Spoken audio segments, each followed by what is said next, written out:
Come on now, you think all them dudes that was with BMF still hanging around them after they done found out that Tammy was sent by Big Meech to tell on Cuffy? Cuffy was his right-hand man. Don't forget, Big Meech snitched on his own brother. And he said that his brother was the mastermind and the kingpin of everything that was going on. And I want everybody to know, this is something we see happen time after time, but you can't go around snitching on people thinking that you still gonna be able to go out here and do what you feel me, do what you do. No, four of them ain't playing. You know they rock with the GDs at the end of the day. This is why Big Meech is going through what he's going through. He's smiling on every picture, smiling on every, you feel me, every video. But Lil Meech, he can't even make no more money. He's struggling right now. You know, I think people need to understand what snitching, dry snitching, and just flat out discussing what's already available for news actually is. Because people, they tend to misconstrue the facts and what's really being put out there versus what an actual, hey, by the way, this happened, did you know? It also makes you wonder, how are their court documents missing from the system? The court documents is missing because Big Meech had people that was working inside the courtroom when he got sentenced. And you gotta understand, Big Meech, he was supposed to do a lot of time. He could have came back on the appeal, but it would never work because that man was a drug dealer, man. Like at the end of the day, drug dealers and killers don't get no passes. They either gonna be dead or in jail, one or the other. So to allegedly say that Little Meech named names in exchange for a lighter sentence could be true. Lil Meech is a snitch, and 50 Cent said it. Nobody cares about how Lil Meech never even had no rank in the street. His daddy had all the rank. But you know, the apple doesn't fall far from the tree. And if my daddy did it, I should be able to continue in his footsteps. Yeah, but now it goes back to Boosie. Boosie gonna lose everything. He gotta do 2 years. Do you know you can't not pay your bills for 2 years now? I'm sure he has family in line that's gonna take care of that while he's in federal prison. But Boosie the breadwinner, so how is the family gonna do anything? How's the family gonna do this and do that? They gonna pay the bills, but Boosie don't want nobody stealing from him. You already know how Boosie feel about people who be stealing. Well, maybe he's smart enough to have a plan in place and he paid his bills 2 years out. I mean, he knew this was coming. He took the plea deal because he's quote unquote tired of fighting. I hope he puts a good plan in place because otherwise, yes, he could lose everything. Boosie could have still fought this case for a long time. Whoever was behind Boosie, who took that picture, Boosie should be sending them people at him. He should be sending them guys at him. Like at the end of the day, dude recorded the exact gun in Boosie's back pocket, and this is where they messed up at. And I don't care who don't like it. Like at the end of the day, the dude that Boosie was at the video shoot with, he had people standing around, but Boosie had a gun to protect himself. You should not go to the hood and you know you this hiatus and you know you this high status of a person now. You can't still be going to the hood thinking that you can dibble and dabble out there. Like, come on now, it don't go like that. Well, not only that, you can't think that your past won't catch up with you still because no matter how high status you are, you still have a federal ranking. You made some mistakes in your youth that is going to follow you for the rest of your life. So this is an instance of why didn't he have higher security? Boosie, he could have had security, but he feel that if he got a couple killers around and he got a good driver who can get up out that jam, that they gonna take the charge. They did not take the charge this time. And Boosie even came out openly and said it. You gotta keep a couple killers with you around. You gotta keep somebody around who young, who would take the charge. Why didn't nobody take the charge, and why did Boosie actually had security with him? Why did the security say, that ain't my gun? He didn't want to ruin his livelihood. And this is where I still propose the question of, is he taking this plea deal to be able to avoid the other conversations? Because there's still unanswered questions around Duke the Jeweler, and God knows what other else Boosie has dabbled in. And by taking this plea deal with the federal courts, it kind of gives him the opportunity to say, okay, I'll plead guilty to this, but that's the end of the conversation. Yeah, but It's no limitations on murder. There is There's not. no statute on that. Like, it's no statute of limitations on murder, regardless of how for them feel. Like, at the end of the day, Boosie a good rapper. And Boosie, he know that Jay Prince got ties in Houston. So why everything get covered up and then you get locked up for something else? Hey, what they say, karma always comes around, but it never comes around how you think it's gonna come around. It always comes around 10 times worse. And that Boosie actually gotta do time. He finna go to the feds. They don't play no games. The feds got a 99% conviction rate. I want y'all to drop down in the comment section. The feds got a 99% conviction rate. Hit the like button if you rocking with Boosie. Like, at the end of the day, Boosie a good person in his own way, but he's shiesty. They said he had something to do with what happened to Mo3 and a couple more other people. I ain't gonna say the other people's names, but they said that he was actually rocking with Trap Boy Freddy and Yellow Beezy. Mo3 been in tour with them all the way for years before he even signed to Boosie. So if Boosie rocking with Yellow Beezy now, come on now, like, at the end of the day, Yellow Beezy, he eventually gonna go down. And Banzo Bling, he said that AOF Key, he was the one who actually did it. Like, come on now. We don't know how true that is. This is what they saying in Dallas.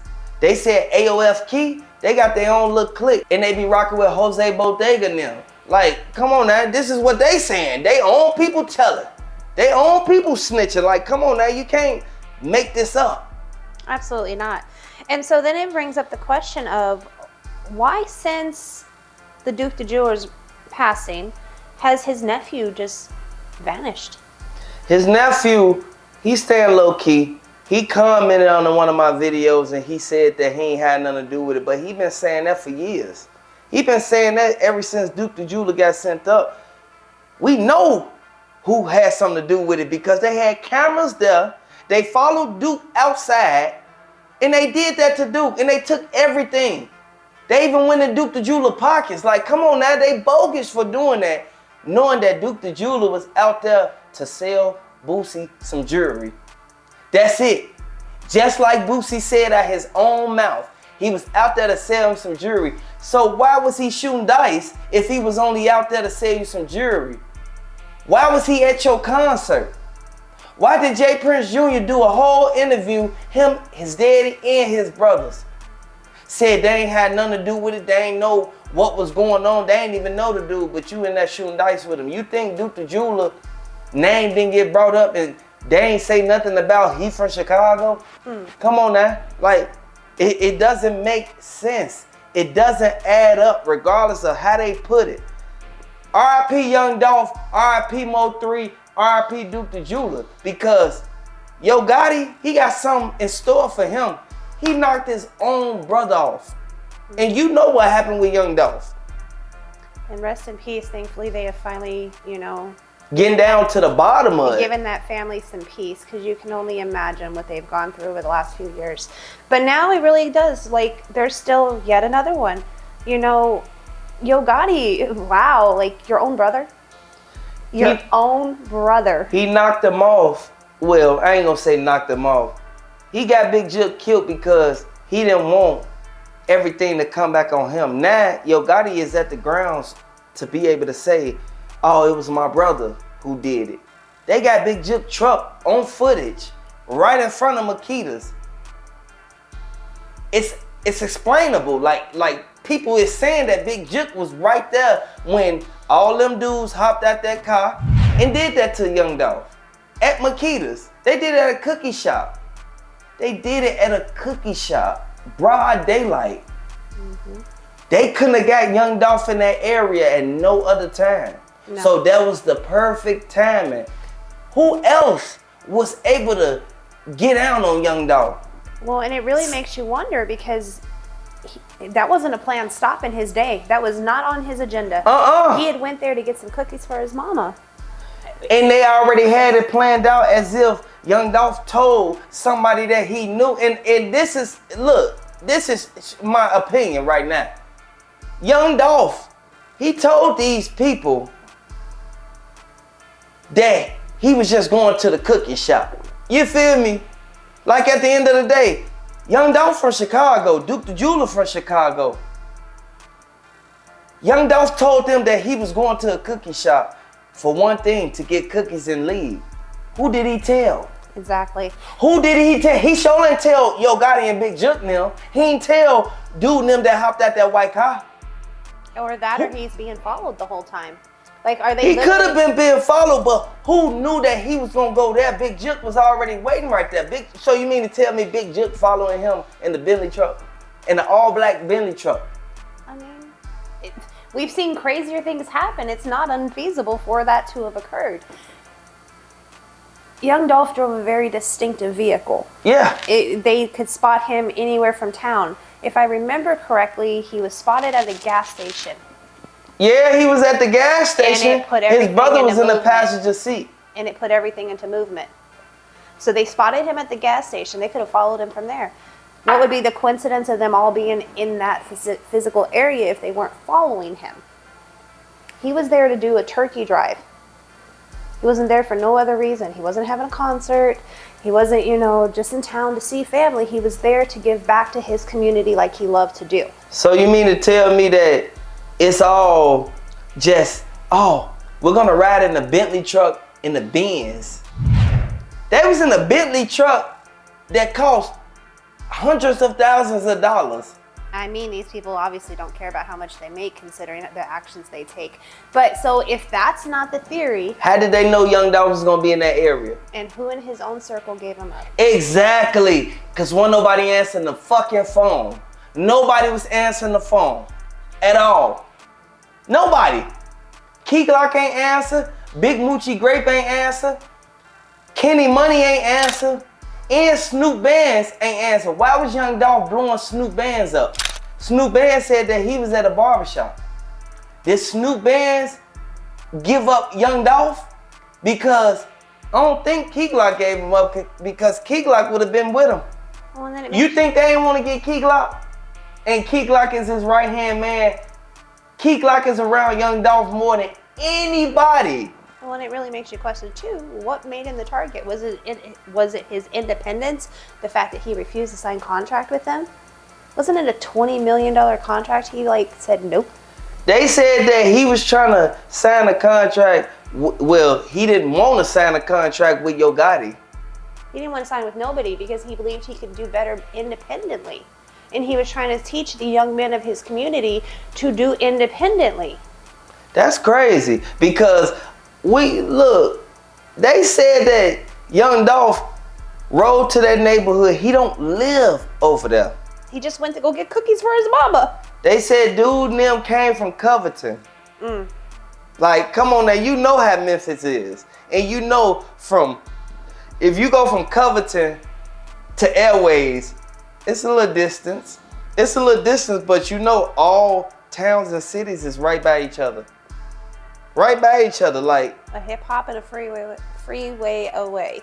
But you think Big Juke and them dudes was already masked up? I'ma just tell you something coming straight from the hood. You're not finna be riding around masked up with guns in the car if you know you're not finna just go right to your lick. That makes you a target. Exactly. The police can pull you over at anything. And for Big Juke to be right there in the vicinity with the dudes, somebody who Young Dolph know. And I want y'all to let me know down in the comment section. Somebody in Young Dolph crew had to tell him. It don't make sense. It ain't adding up. Makita Raven them, he ain't call a cookie shop and say, hey, I want to come get some of them fresh baked cookies. That don't sound right if he just pulling up. They ain't had to buzz the door open, because Young Dolph walked right to the door and opened it. Come on now. And it was another girl who was working there. Why did they turn the camera? Makita Raven them ain't had no camera that zoom in and zoom out and that move side to side. You know how some security cameras and stuff, it goes side to side? It looked like somebody was in there and they moved the camera. Or they was in the office, just like the Fed said. That's why they waiting to get Yo Gotti. Well, somebody had to been behind that desk, moving that camera over for it not to show them running up. And you know, in the different scenarios of the stories that we've heard about this, because we don't have enough camera footage to prove any of it, they made it seem like they ran up in the cookie shop. But when you look at the crime scene photos, they ran straight to the window and they instantly started shooting at Young Dolph. But Young Dolph's brother ain't even get hit not one time. Why didn't he get hit and he was standing behind Young Dolph? there were stray bullets because they went through the shop. So you mean it? They say I think they say he got grazed in the arm. But when the police was trying to put him in handcuffs, you saw what happened. We saw exactly what went down. He was snatching away from the police as if he wasn't even hit. Mm-hmm. So he must have got grazed because he started wearing a cast at the funeral. Right, which, I mean, okay, adrenaline rush, I get it. However, a graze, you're going to get a bandage and keep your life pushing. Why did they only just shoot Young Dolph when his brother was standing behind him? And this is what everybody keep asking. But now, what would his brother, of all people, actually benefit from his passing? I don't know, but I know he was on the phone. I have proof of everything, proving I had absolutely positively nothing to do with it when I was in Miami. And y'all gonna give me, see, what's funny to me is y'all went off a picture. Y'all literally went off a picture. So because I decided to go to Miami, and these niggas have been in Miami, they was in Miami, you said from June the 1st to June 30th. So if they went to Miami in June the 1st, and I didn't go until June the 12th,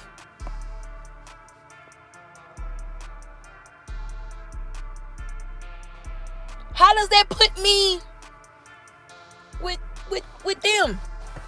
What my cousins went for her birthday the end of June. Does that mean they're guilty too?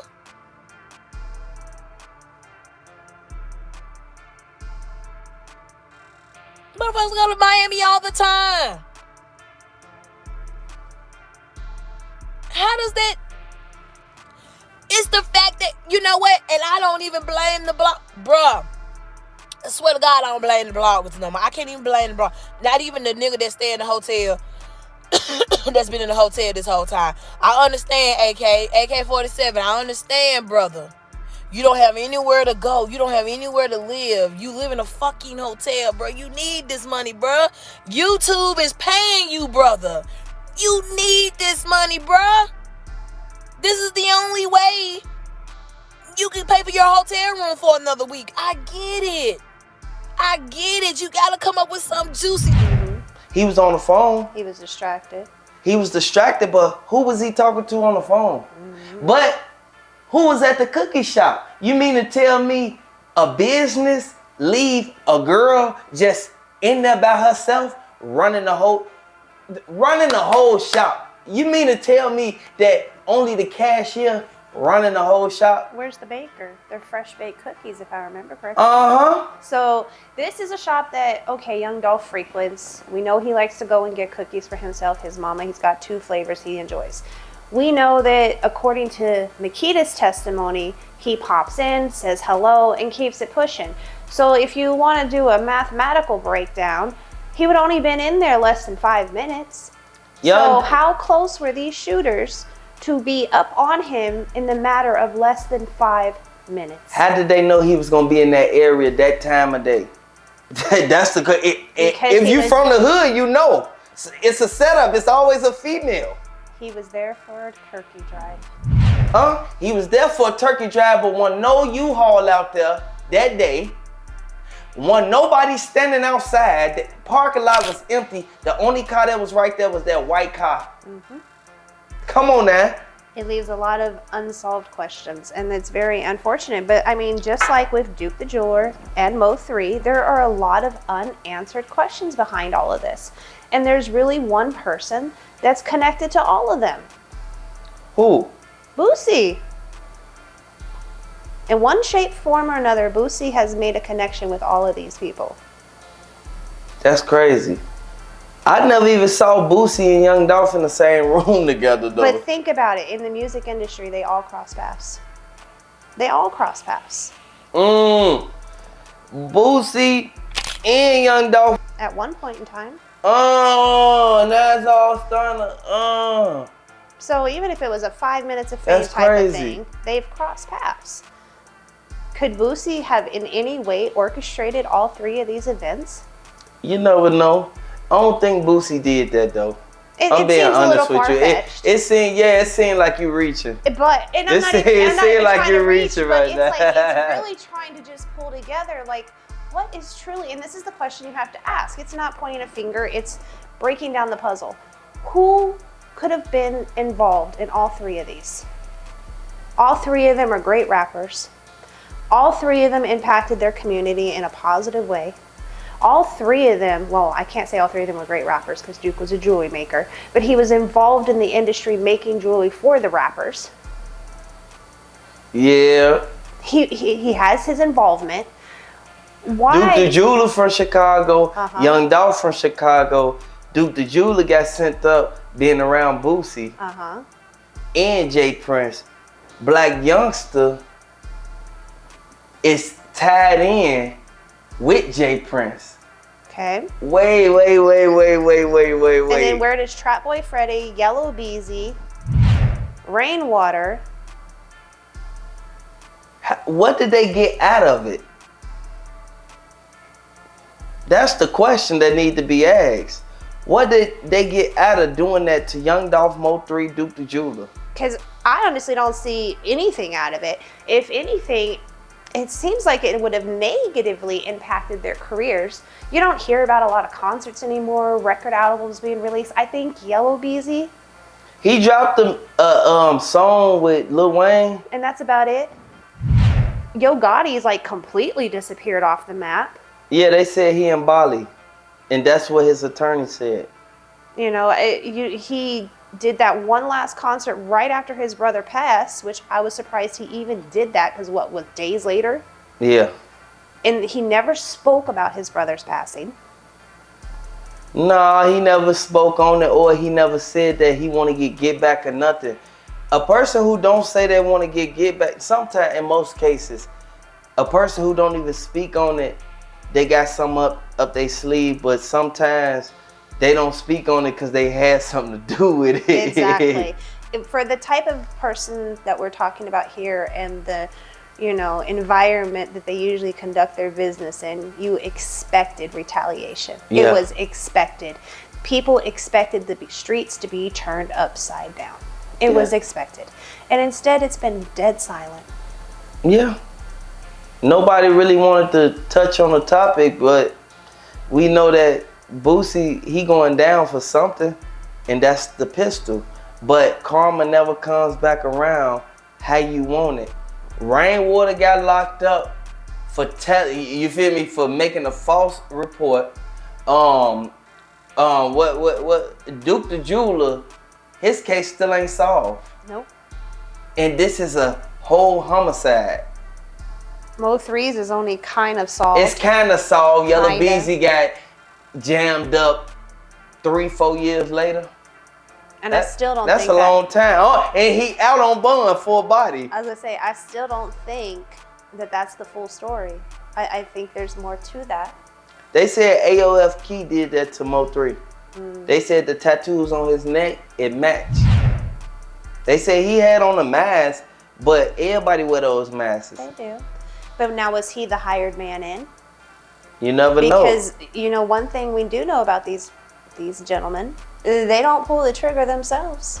Nope, but as you can see, they don't pull the trigger themselves and they still out. It takes All three of them. Yo Gotti's still out. Boosie's still out.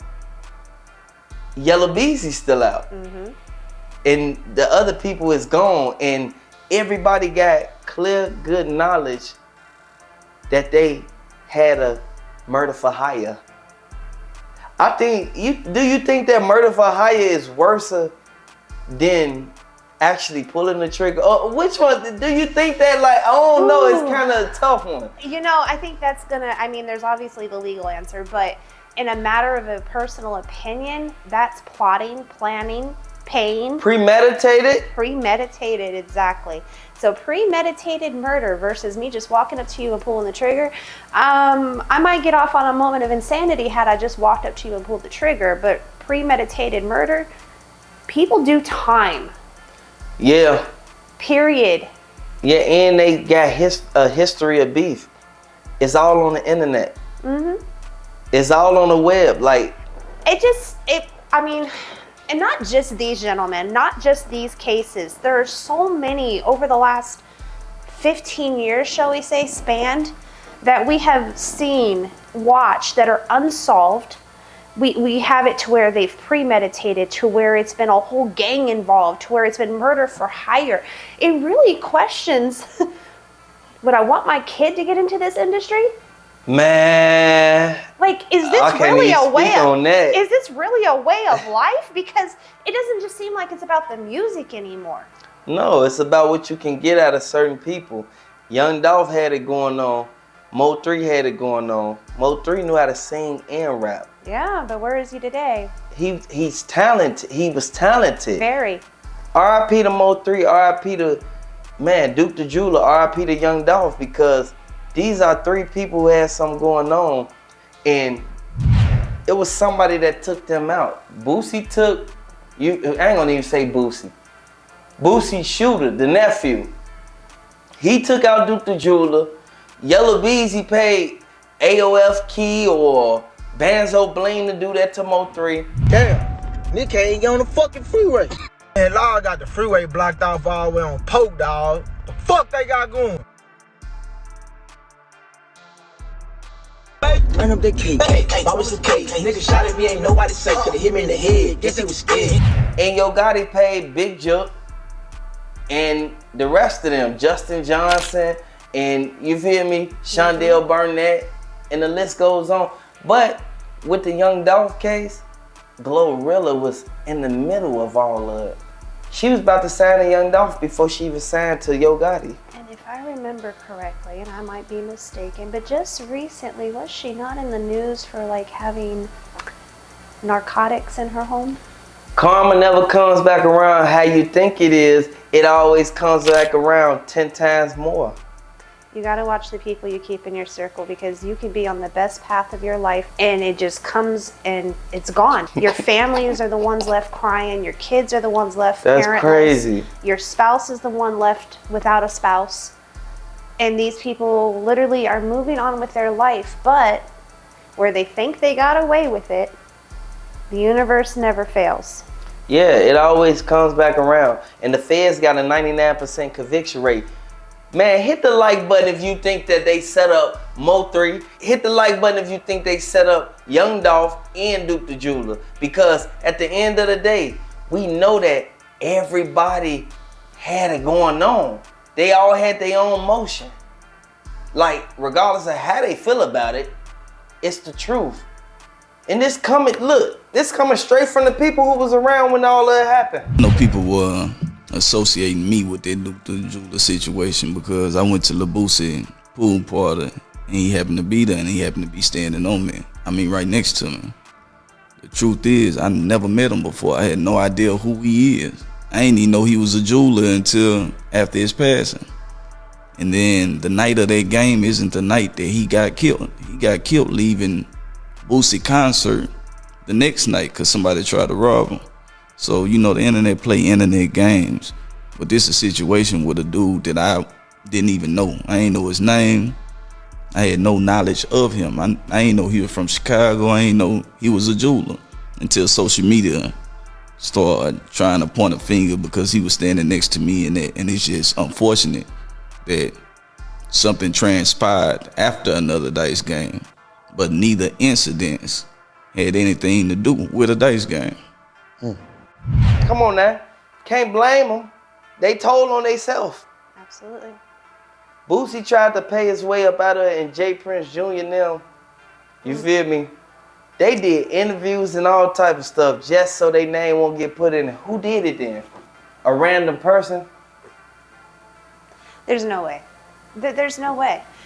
You guys literally orchestrated this to a point where Duke got off the plane, showed up to see you, put his bags where you knew they were safe, joined you for a dice game. One was leaving out to meet up with you. Hey, the internet, y'all got us all the way up, man. We met that dude, Duke the Jeweler, the night before. We was gambling. The next day, dude followed us to the concert. When we left out the concert, we under the garage. Dude went to his car by himself and walked down to the parking lot. That's when somebody tried to rob him and killed the dude. What the hell my 19-year-old cousin gonna try to rob and kill somebody? Bro, we getting money, man. We getting money. That ain't our stilo. As a boss, I ain't letting that go down like that, man. This dude finna make me a piece. So y'all need to kill that. That's bad low, man. Don't put us in nothing with no bad low. It's bad low, man. Bad low, man. Straight up, this bad low. Kill it. Like, come on now. It all puts Boosie, J. Prince Jr. and the rest of them in the mix. They right in a bowl of what everything that went down. And one thing we know about famous people, you and I couldn't just walk up into one of those events or parties and start shooting dice. So that means the people that were there were known. It's people who thought that Boosie really ain't had nothing to do with what happened to Duke the Jeweler, but Boosie, he put himself on a platter. He put himself in the mix of everything that went down. Just like Big Meech. Big Meech, he was locked up. His son ended up messing with the opposite side, which ruined everything. I think people forget this one term. Even if I want to claim innocence. Guilty by association. Hit the like button, subscribe to the channel. Let me know if you're a fan of Young Dolph. Let me know if you're a fan of Mo3. Let me know if you're a fan of Duke the Jeweler.